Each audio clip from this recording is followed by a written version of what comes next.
ধন্যবাদ জানাবো আমাদের সকলের প্রিয় নেত্রী মমতা বন্দ্যোপাধ্যায় ও আমাদের সর্বভারতীয় তৃণমূল কংগ্রেসের সভাপতি অভিষেক বন্দ্যোপাধ্যায়কে এবং আমাদের জেলা সভাপতি আমার ছাত্র জীবনের নেতা নিতনদাকেও ধন্যবাদ জানাবো এবং আমাদের জেলা চেয়ারম্যান সরোজ ব্যানার্জি আর সর্বোপরি আমাদের বিধায়ক যার নেতৃত্বে আমরা আরও 121 বিধানসভায় কাজ করে থাকি তাকে ধন্যবাদ জানাবো এবং আমার যে নবনির্বাচিত সভাপতি যার হাত ধরে আমরা দেগঙ্গা ব্লকে তৃণমূল কংগ্রেসটাকে এগিয়ে নিয়ে চলেছি সেই মানুষটা সুব্রত বসু কৃষ্ণ কাকাকে ধন্যবাদ জানিয়ে আমি নতুন জীবনের পথ চলা শুরু করি। বলতে আমি তো 2011 সাল থেকে ছাত্র রাজনীতির আমাদের দেগঙ্গা ব্লকের সভাপতি ছিলাম।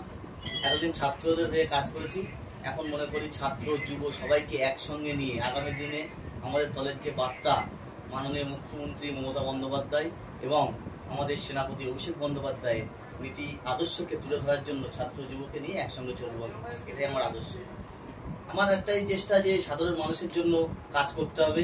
আমার যারা দায়িত্বে আসবে বা আমাদের যারা কর্মীরা আছে, আমিও একজন কর্মী, আমরা সবার একটাই উদ্দেশ্য সাধারণ মানুষের জন্য রাস্তায় নেমে কাজ করব।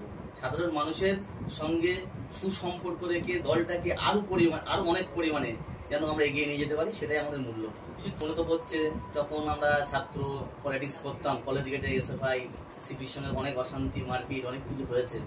বাট আজকে তৃণমূল কংগ্রেস ক্ষমতায় আমরা লড়াই করতে জানি।